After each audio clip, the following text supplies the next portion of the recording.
गिरफ्तारी के सवाल पर शंकराचार्य का बड़ा बयान सामने आया है।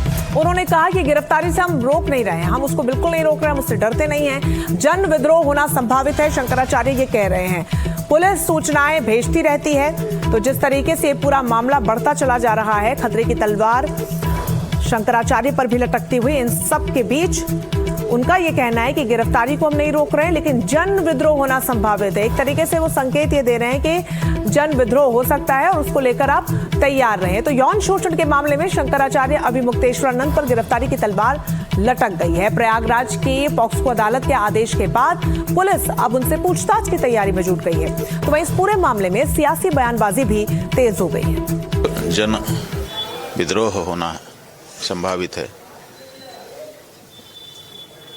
इससे पुलिस समस्या में रहती है कि कहीं जनता इसमें विरोध न करने लग जाए।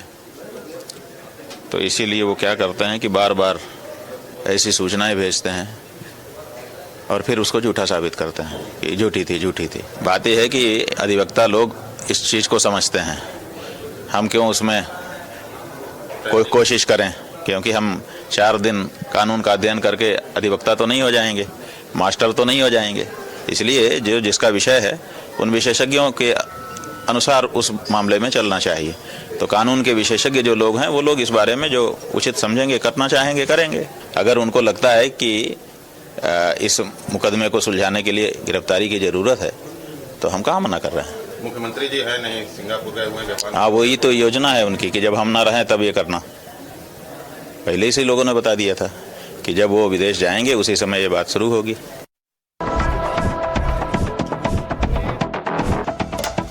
माघ मेले में मौनी अमावस्या के स्नान को लेकर जो विवाद शुरू हुआ, उसके बाद अब शंकराचार्य से जुड़ा मामला सबसे गंभीर मोड़ पर है। खबर है कि प्रयागराज पुलिस वाराणसी में स्वामी अभिमुक्तेश्वरानंद से पूछताछ कर सकती है।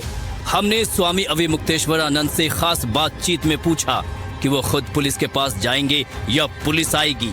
चले जाएंगे कि पुलिस को आने देंगे? नहीं, पुलिस को आने देंगे मतलब पुलिस के यहाँ आके करेगी कि आप खुद चले जाएंगे, क्लोज आप कर लोगे? वो गिरफ्तारी करने का, जब हमको आके कहेंगे कि हम आपको गिरफ्तार करते हैं तभी ना हम जाएंगे, ऐसे कैसे? तो वो आएंगे, आकर के कहेंगे कि हम आपको गिरफ्तार करना चाहते हैं, तो हम उनसे कहेंगे कि जरूरत क्या है। उसके बाद वो हमारी बात का जवाब देंगे।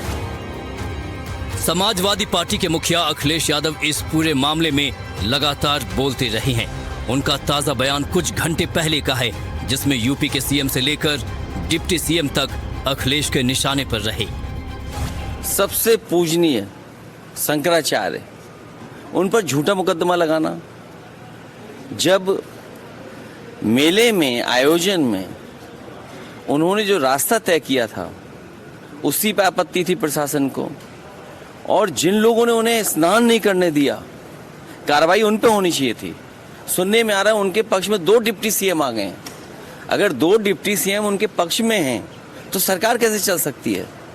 तो लगता तो ये है कि कहीं दोनों मिली जुली तो नहीं है, कि डिवाइड एंड रूल की पॉलिसी रहे, लोगों को उलझा के रखें और शंकराचार्य जी को भी फंसा के रखें।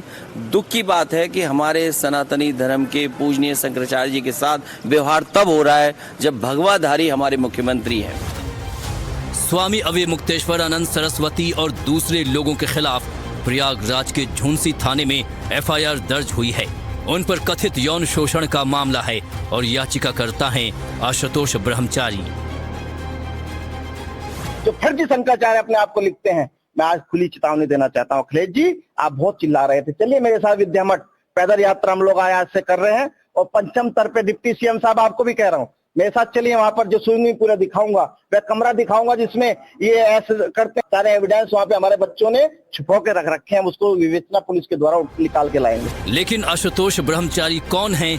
अखिलेश यादव ने एक बयान में कहा कि वो राम कथावाचक और आध्यात्मिक गुरु रामभद्राचार्य के शिष्य हैं। आदरणीय, पूजनीय, सम्मानित आदरणीय रामभद्राचार्य जी के बारे में बोलना नहीं चाहिए कुछ भी, लेकिन अगर उनका चेला है ये, अगर उनका ये चेला है तो मुझसे गलती हुई है। हमने कभी आदरणीय पूजनीय रामभद्राचार्य जी पर 420 का मुकदमा था, वो वापस लिया था। मुझे उन्हें जेल भेज देना चाहिए। हमने जगत गुरु रामभद्राचार्य से भी पूछा कि अखिलेश जो बात कह रहे हैं उस पर क्या कहेंगे। गुरुजी प्रणाम। हम लोग पत्रकार एक सवाल पूछना चाह रहे हैं। अखिलेश यादव बोले हैं कि उनकी जब सरकार थी तो 420 का मुकदमा दर्ज करके उनको जेल भेज देते, अगर ये गलती उन्होंने कर दिया। गुरुजी कुछ जवाब दे दीजिए। अखिलेश यादव बड़ा गंभीर आरोप लगा रहे हैं। नहीं, कुछ नहीं, कोई जवाब नहीं देंगे गुरुजी? नहीं, जवाब दे दिए। लगातार आप पर भी FIR हुई है। वो कह रहे हैं कि FIR कराने वाला जो साजिश करता है वो आपका चेला है। सब भ्रम है सब। जी ठीक है, आप बोलना चाहेंगे? हम बोल दिया, मुझे भ्रम है। तो शंकराचार्य मामले में अब आगे क्या होगा, हमारे सहयोगी रणबीर बता रहे हैं उन संभावनाओं के बारे में जो सामने आ सकती है। पॉक्सो कोर्ट के आदेश के बाद पुलिस ने FIR दर्ज कर ली। अब ऐसे में प्रयागराज पुलिस के पास कुल 3 विकल्प हैं। पहला, वो स्वामी अभिमुक्तेश्वरानंद को गिरफ्तार करके पूछताछ करें।